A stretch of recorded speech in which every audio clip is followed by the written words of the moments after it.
Hello, metalheads, and welcome to the OVTCAST podcast. Today with another interview, a special guest, Chris from Winterfylleth. Hello, Chris. Hello, guys. How's it going? We're fine. How are you? Good, thank you. Yeah. Yeah, let's introduce yourself a little for our audience who doesn't know Winterfylleth, or you.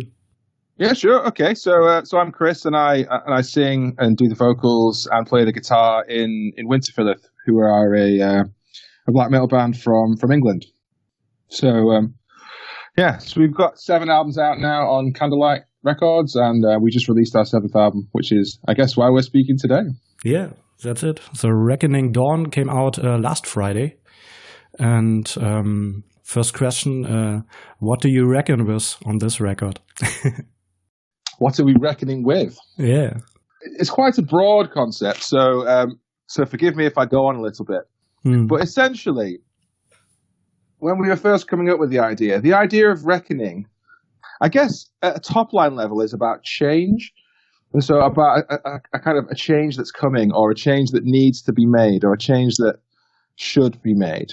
And I think that it was kind of a reflection on the current state of the world, I guess, in the sense that, I feel, obviously before all the madness that's going on currently, I feel that, something different, the world was becoming a really divided place. And I think that kind of party politics aside, I think there was a lot of craziness going on in the world. Every few months there seems to be a new group who kind of appear on the social horizon who are kind of shouting the loudest about their ways, the way we should be doing things. And I think all that does is kind of create more and more subgroups of people. Mm-hmm. And I think that when you create lots and lots of subgroups of people, it kind of like puts people against each other, because if you're not in that little group, then, we disagree with this other group and all those kinds of things. So I think the idea was really that we kind of need to go through some sort of kind of mental or physical reckoning where we kind of find resolution to these things. And a lot of the time, a lot of these things are kind of based in maybe like religious belief, or like crazy political belief, or kind of the belief of being a member of some sort of faction or kind of group that kind of has, interests that they kind of want to push into the world. And so I think it was about kind of writing songs that sort of talked about the evils of some ideas, and the idea that we should make people aware of them and work towards a change. And I guess that the reckoning is almost like a kind of a change in perspective, or a change in mental attitude towards the things in the world that are kind of getting on top. And then so that everybody maybe connects again and finds to each other. And I think so, or at least we can kind of exist with the civility that we used to in years gone by. I think things have just become a lot more kind of factioned and argumentative. And if you don't believe my way of thinking, then I'm going to kind of cancel you, or I'm going to kind of cut you out of the picture, or, we can't be friends, or we can't associate. And I don't think that's very good to live in the world with, because we all have to share this world together, I guess. And I think lots of people just want their opinion to be the only opinion. And I think that's worrying for us as people. So I guess us as artists, it's our responsibility to try and point those things out and talk about it from a kind of broader perspective that maybe makes people aware of some of these things if they haven't been aware of them already. And I guess it's just funny that we call it the Reckoning Dawn, and almost at this point in time we find ourselves in a biological reckoning, and actually that's had such a profound change on the world that it almost feels kind of sickly apt that this album's coming out now. Yeah, that's also a point of, I think it's good if you have different opinions, but it's in a way bad if you just stick to that opinion and don't let other opinions exist and say, fuck you, you have another opinion, go away, something like that. And do you think, yeah, that's it. And do you think maybe the current situation can resolve it in a way, because we have one common, let's call it, enemy who can't be controlled by anyone? I think so. If I look at just the environment that I can see, and the place where I live, and the kind of the community around me, I think it's obvious that that people are starting to realize the humanity in each other once again, rather than just, that person being left wing, that person being right wing, that person being, a banker, or that person being a shop worker, or whatever it might be. And I think that this pandemic has been a real kind of humbling and leveling thing. And I think it's really brought people the perspective that, while you might have a really well-paying job, ultimately, if something like this happens, it brings us all back to the same level, and we're all in this together. So I think it's brought people together, and I think it's made people realize the humanity of each other, and that while we might have these kind of differences in terms of, vested interest in certain groups, then actually, if we can't solve this problem together, then none of us can move forwards. Yeah, that also some opinions doesn't really matter if you have a same point to go along with, some kind of. I think it's good to have your opinion challenged, and I think if you only associate with people who think like you, then you can become very dangerous, way of being. And I think sometimes it's good to have your opinion challenged, and maybe to even listen to other opinions and maybe try and take some of them on sometimes, because to my mind, that's what it's about. That's what, the whole political spectrum or social spectrum should be about. It should be about the exchange of ideas. And I think when we start to try to cancel them or to disregard them in some senses, then I think that needs to be challenged and reckoned, and there needs to be a change in that. So here we find ourselves, in 2020, in a strange situation, but that's where we were heading with the concept anyway. Yeah, nice. But I think your music, or maybe your older records, and also refer a lot to the English culture and history, and of course the nature. How does the nature or culture of England fascinates you and connects to your music? I think those things have always been very inherent to Winterfylleth albums. Simon and I, Simon's the drummer, and myself, we started the band, I think about 13 or 14 years ago. And when we first started discussing the idea of doing a band together, we always wanted it to be about history.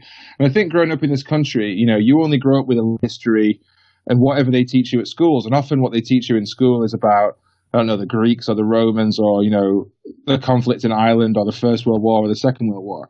And it never really goes much beyond that. If you study it, to the age when you can choose what you study. And so I often wonder if people really know about the kind of intimate history and the folklore and the interesting things that have happened that have kind of shaped the fate of our islands. And, this kind of history is not unique to the British Isles. Obviously, we share kind of lots of folklore with Europe, this kind of Germanic culture, and lots of it's kind of very similar to Norse culture in lots of ways, and, the runic languages and, rune rows and all those kinds of things. And even some of the kind of folk stories have parallels in other cultures. So I think it's interesting that we sort of decided to do that. Yeah, there was also... I hope that...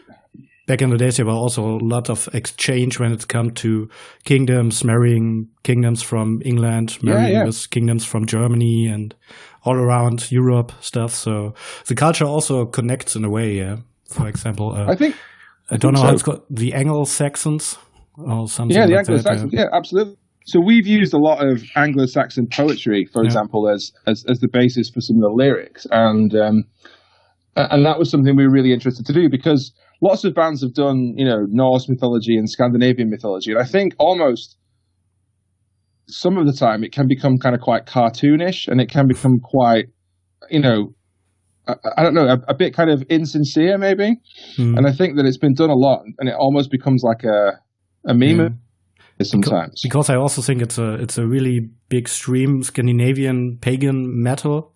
There are lots of bands, and for me personally, I don't really know lots of English bands singing about their folk culture.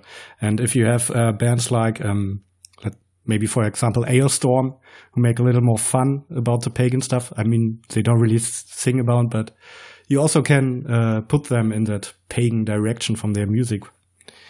And yeah, there are lots of bands, or some German bands, Mr. Hurley and die Pulveraffen or something like that, to make fun about that culture as well.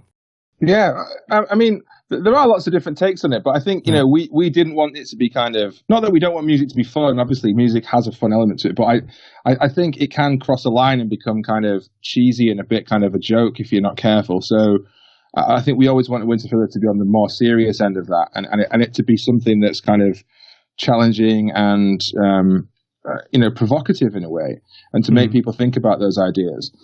And I guess, you know, we've covered things like history and folklore, but so that's been in the lyrics, or it's been in some of the themes, and also some of the music. You know, we want, like, folk music particularly was very important to the, well, not just to the British Isles, but in Europe and many parts of the world. So we wanted to cover some of that in the music, because it's something that's very inherent to the idea of, you know, people communicating in the old ways and passing on stories through culture, and the idea of storytelling and passing on knowledge, I guess, through those kind of things. So that was important. And then obviously nature's important. So we've referenced nature a lot in our album covers and in certain songs, and we've talked about how, you know, which is of no surprise to anybody, that man and nature are kind of very closely linked, and how if we destroy nature, then we destroy our ability to kind of continue. So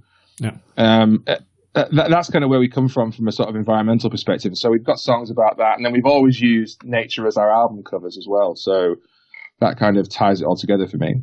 Nice. Where was the picture taken from, The Reckoning Dawn? It was taken near a place called Haystacks in the Lake District, which is the sort of northwest corner of England, kind of right up at the top. There's quite a famous area. Lots of tourists go there. There's as the name describes, there's lots of lakes in a particular area. Areas of outstanding natural beauty, and it's a national park that's called the Lake District. So there's a huge history of that, and lots of walks and lots of kind of interest around those places. But we just thought it was really beautiful and really apt, because it obviously shows dawn and the light kind of hitting the. Yeah, I love that perspective. Yeah. I also used to. Are all your covers are taken from nature in around England? They all are. Yeah, they're based in a lot of the time they're based in the national parks of England. So I don't know how familiar you are with our entire discography, but some of them are taken in Snowdonia, which is in the north of Wales, which is a big national park.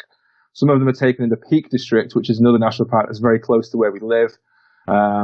Quite a few of them are taken in the Lake District, and one of them, the last album, which was an acoustic album, we did a painting of a landscape which is based in Northumbria, which is the sort of the top right-hand corner of England near Newcastle, just before you get to Scotland.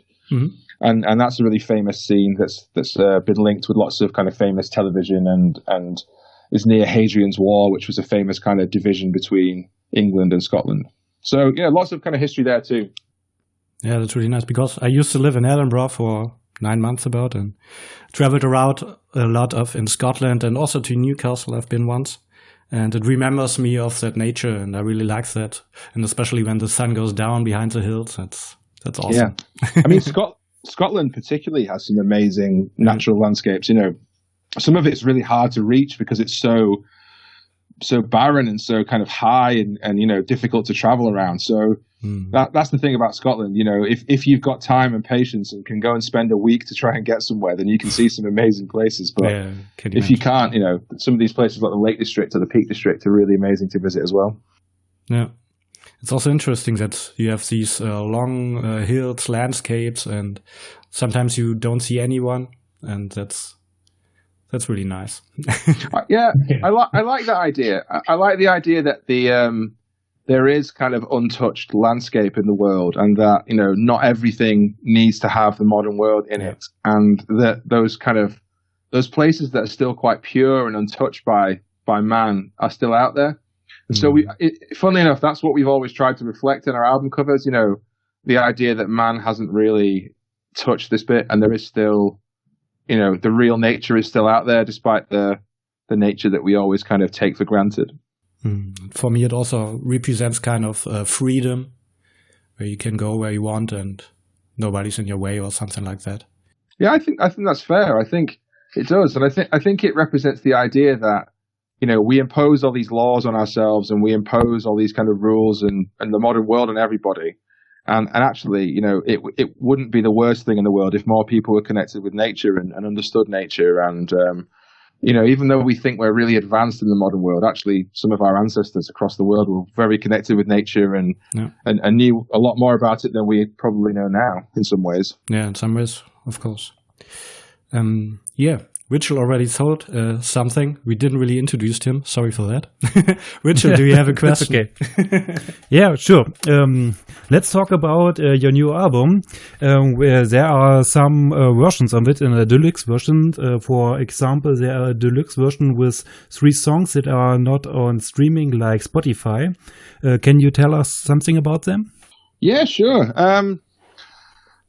So there are 3 additional songs on there. I guess when we set out to make the album, we went into the studio and I think we had 12 or 13 tracks that we were looking to record.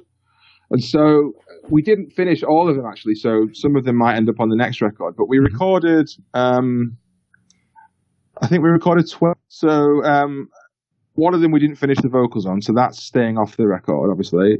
And then the 3 that were the extra tracks were the ones on this kind of bonus CD. I mean, you can stream it actually on our Bandcamp site, but that's the only place you can stream it if you're interested in hearing it and haven't. So there's 3 songs on there. One song is an original Winterfylleth song, which is called Upon Gallows Frail. The second song on there is an English language cover of the song Wotan by Enslaved from their album Frost. Mm-hmm. And we renamed that Woden because that's obviously Wotan in the kind of English. And then there's a synth track on there which is called In Darkness Beholden, which is a sort of a reimagining of the last track on the album that you've probably heard, which is called In Darkness Begotten. Mm-hmm. And so Mark, who's our synth player, he and us really wanted to kind of do something a bit more atmospheric like that as a way to kind of, after all the heaviness of all the songs and the kind of the very intense nature of lots and lots of black metal, to have a kind of floating atmospheric track that kind of brings you back down to earth again after listening to so much kind of intensity. Mm-hmm. So that's on there as well. Yeah. So as I say, if you're interested in those, then they're on the Bandcamp page and you can hear them. But yeah, and obviously it's good to have, extra songs for people who kind of want to hear that whole recording session or want to hear kind of everything that's come out of your writing in that period of time. And obviously that core album of 8 songs is the main thing that we want people to hear. But, people are fans of bands in different ways, aren't they? You've got the people who are just interested in the band, but then the people who are a bit more, intense fans who want everything and they want special packaging and they want a special edition. So it's important to us to kind of have those options and to give people who want it, some extra material. For the collectors. Yeah, I guess, don't get me wrong, we're all collectors. Everyone in my band is a huge kind of record collector, and we're still listening to 10 new albums every week or something. It's we're very much kind of fans of music, and I guess we've always tried to reflect that, bringing bands on tour or trying to support people the best we can. So yeah. Okay. So what was your the last treasure you bought? Last treasure I bought? Ooh, hang on. I'm trying to think. What have I got recently that I really like? Let me have a look at my Bandcamp page. There's a band who are on Van Records from Germany, who are called Necrovault. That's really good. That's kind of sort of death metal stuff. Okay, we'll check that out. I'm a big fan of this Finnish band called War Moon Lord, who are a black metal band. They're really good. I got that new Horde and Rife and Tarky split. That's good. Lots of stuff. I bought that new Afsky record. I don't know if you know that band. They're on Vendetta Records from Germany, I think. So they're really good too. Lots of different things, I really like metal and black metal and death metal, but I'm also really a big fan of ambient music too.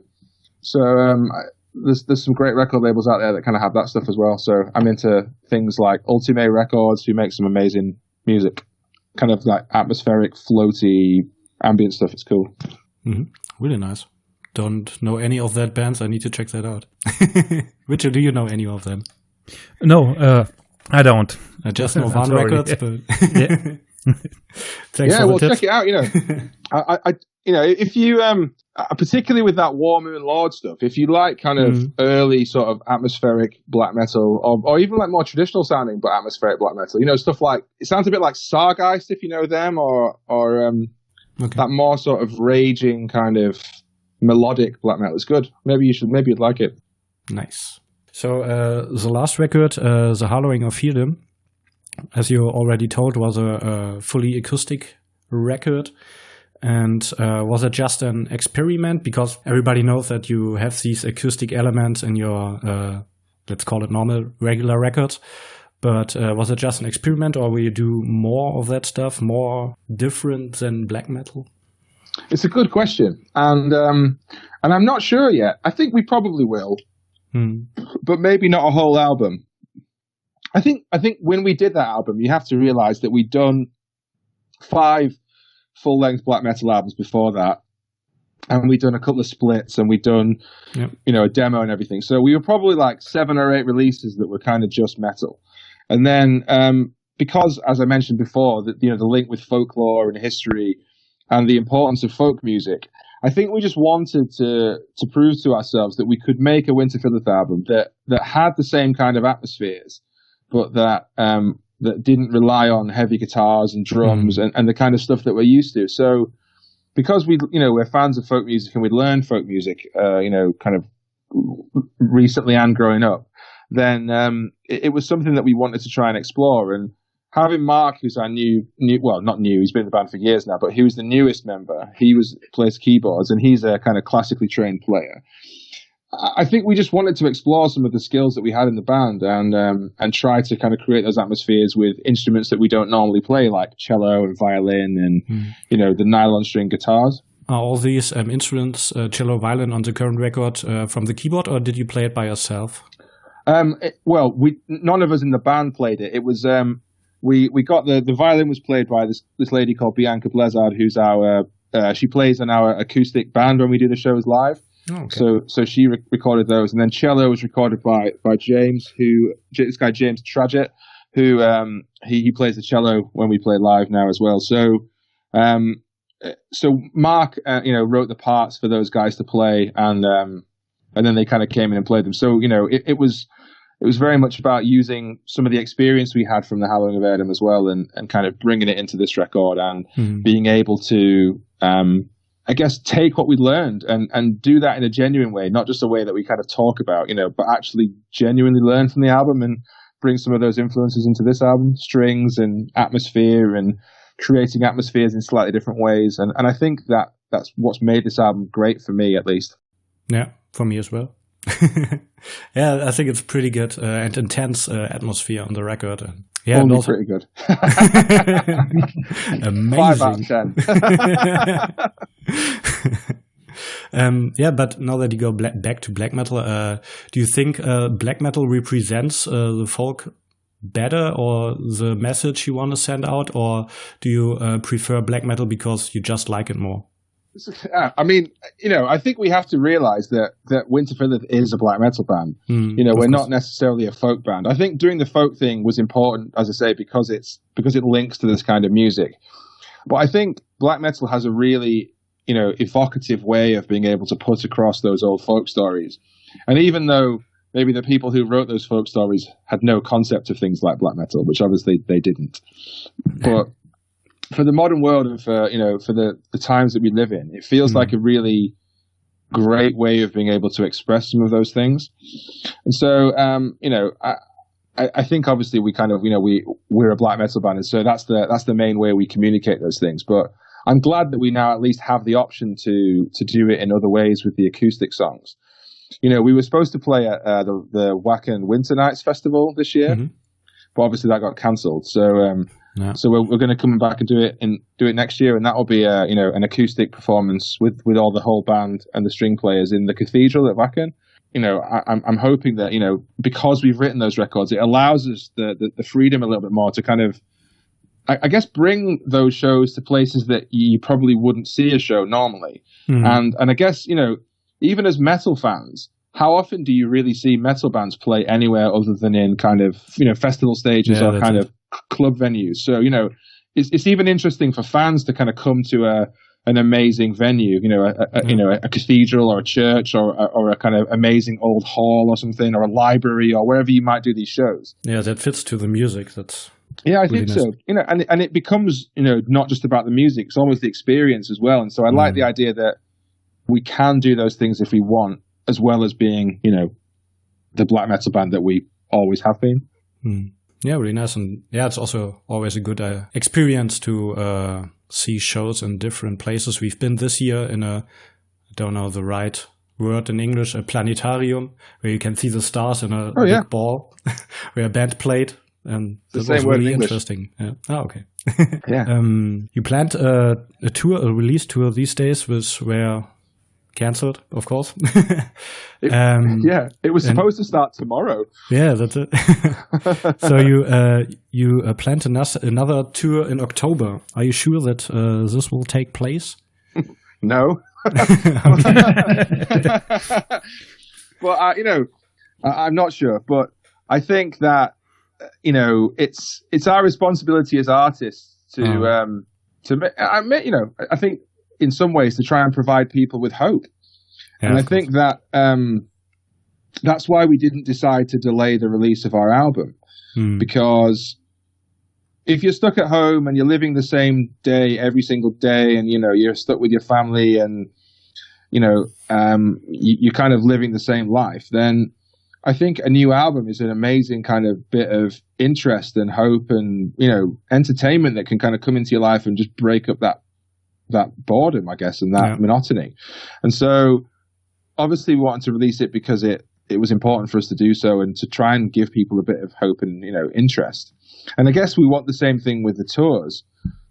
We don't know what the world's going to look like in October or even next month. Who knows what's happening, particularly with the kind of backwards and forwards that's been going on just in our own government, never mind anybody else's. So how is it over there in England? Do you still have a lockdown and doing home office, or? Sort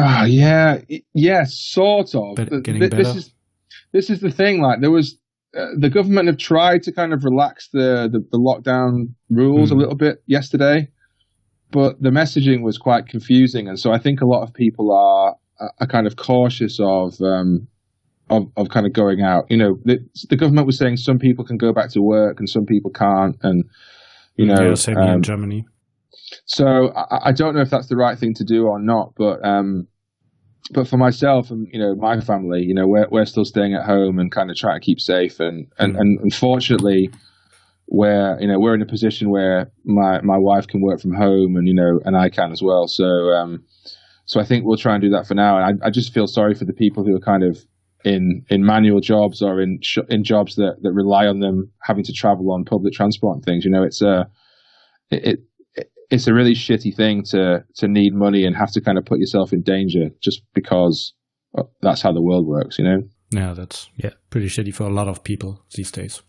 Yeah, so we're experiencing that a lot. So that's what I said. That's why I wanted the album to come out, to maybe give people a bit of hope, and that's why we wanted to announce that tour as well, hoping that it was a kind of light at the end of the tunnel almost, and that there was to see an end to this shit. Yeah, and I must say that we have preliminarily booked the same dates for the year after, just in case it doesn't happen. Oh, okay. Perfect. But we want to have optimism, and we want to give people a bit of optimism. And so we were hoping that we might be able to do it. And if we can't, we can't. But at least we're trying. Nice. Richard, do you have another question?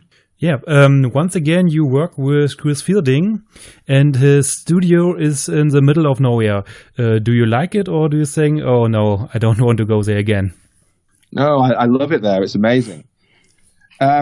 If you know the history of Winterfylleth, then we recorded our first few albums at a studio called Foal Studios in Wales. Well, actually, I think it's pronounced Foil Studios if it's in Welsh, but it's spelled like foal anyway. And it was owned by this guy Dave Anderson, who used to be in that prog band Amon Duel, and he was in Hawkwind, and he was in some cool old bands like the Groundhogs. And so he kind of started the studio in the 70s, and we kind of heard about it and really wanted to go there. And, without exaggerating it, it really is in the middle of nowhere. It's maybe like 15 minutes drive from the nearest little village. It's just in the middle of a valley down this single track road that goes on for miles, and it's really isolated, and it's really cool. You know, there's a big studio there and a band house and the owner's house, and you know, all you can really do there is play pool, eat food, and make a record.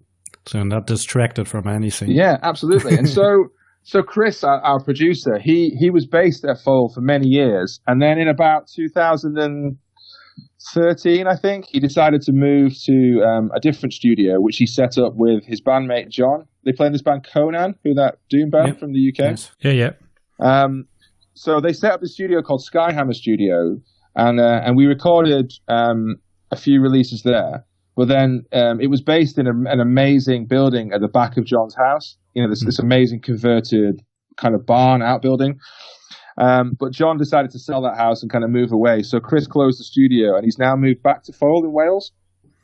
So that was really good for us because we loved recording the albums there. And I think going back there and kind of being in that place again, I think it was really, you know, really evocative for us and really kind of, I guess, like inspiring for us to go back there because we always loved making records there. And not that we didn't like where he moved to, but it's, you know, I think Foal has always had a really kind of strong connection with all of us. It's an amazing place, you know, it's green valleys around it. It's just cool. And all the history that's been there, you know, so many great albums have been recorded there.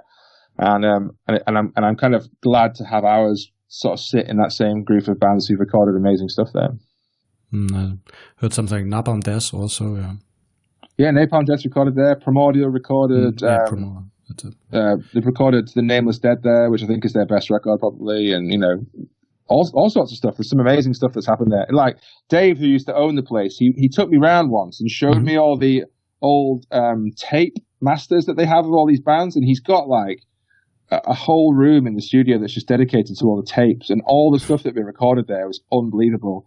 I was like, I bet that masters room is worth $1 million or more. You know, it's unbelievable the stuff that's in there.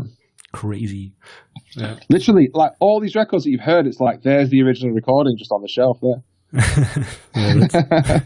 That would be interesting to see. Yeah, it really was. You know, very inspiring. Nice. Richard, do you have another question? So you're talking that you are in the business for about 10 years. When you look back, there are things that you miss, or you think nowadays everything is better? No, I think nowadays everything is so much worse, and I think that well, it's so much worse to be in a band. I think for people who don't understand the music industry, who are just fans of music. You know, all the technology that exists, things like Spotify and you know, YouTube and Apple Music and all those kind of things, it puts music in front of people. And I think that all the home recording technology and all those kinds of things has made recording albums really amazing and really easy for people at home. But that makes it really hard to be in a band because you don't make any money from Spotify really, or very little money. And no, you know, that means that people don't really want to buy your albums physically as much, which means that, you know, you have to tour and all these kinds of things to exist, which is why lots of bands are struggling now. But equally, because people can do it at home, which is not necessarily a bad thing, but what that means to be in a band is that there's maybe 200 new albums coming out every month. And so, you know, you have to be so much better to kind of stick above the water and for people to take notice. Yep. And while a bit of competition is a good thing to kind of make you be better, I think it's just to the point now where the music industry is so saturated with new music all the time that it can be hard to get into bands like you used to. I think when we were kids, and maybe the same for you guys, you know, you go to a record store and you buy one record and you play it for like 10 weeks until you can afford another one, you know, with the money your parents are giving you. Yeah, and then you do the same thing. And now you can listen to everything. You know, 25 new albums a day if you wanted to. But the problem is you never really get into them. You just kind of listen to them once and then there's always something new.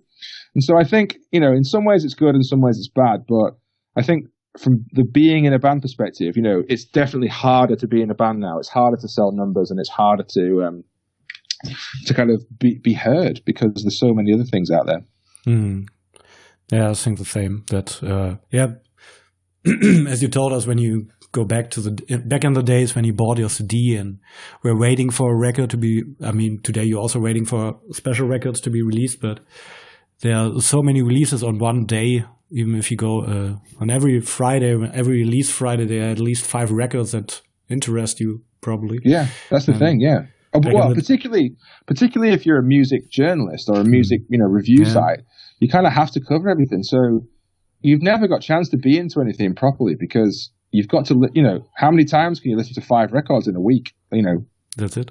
5 times each maximum, and that's a lot still. We try to do 3 a week. It's hard. It's very hard, yeah. So I think that's the thing, there is a lot of new music out there, but it's hard to find the really good stuff, and it's very easy to find very average stuff that's all around. Yeah, because that's the point, because everybody can do it by themselves and put it out whatever they want. I mean, I don't want to tell anyone they can't make records, but, I'm just saying from the perspective of being in a band, I don't think the industry is as geared up to support bands as much now as it was because of everything that's happened. So it's hard in some ways and good in other ways. Yeah, but you have to adapt to that. Always good and bad. No. Yeah. That's it. Richard, do you have another question on? No. So my last question would be, was there ever a question you've never been asked but always wanted to answer? I don't know. I don't think so. Don't get me wrong. I think you guys have got a hard job talking to bands because, what do? They make music and they record albums and that you have to kind of talk about that process. But it's, it's interesting to me. But no, I don't think I have really. I guess the only thing I'd like to do, I suppose, is plug my other stuff. So I play in another band as well, Atavist, and we have a new record that's coming out in 4 or 5 weeks' time on June the 19th. So that's on Candlelight and Spine Farm as well. So that album's it's more like death doom stuff. So I guess in the similar kind of region to bands like Esoteric and Evoken and Shape of Despair and those kind of things, if you know that. I don't know if you do.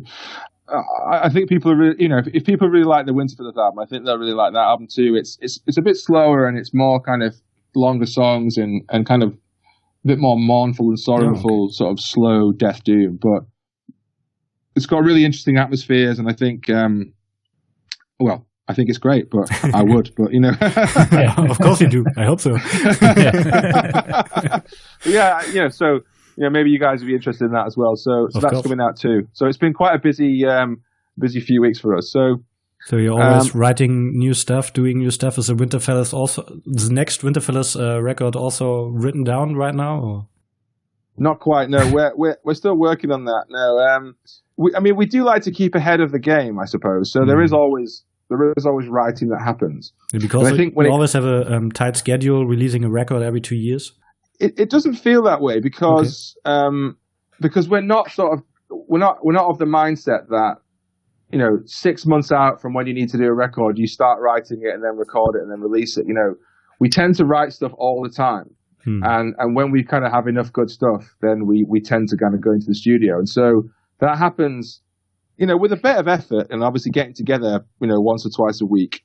But it kind of happens a little bit more naturally. I think, there's 3 or 4 of us that write songs in the band now, and we kind of come up with ideas, and then when we get nearer to doing the album, we try and make them together and make them a bit better. But for us, we're 2 years isn't too difficult for us because we're like writing the whole time. So I think you can kind of get stuck as a band in having to put out an album all the time, and I think we don't necessarily need to. We just kind of like doing it. Okay.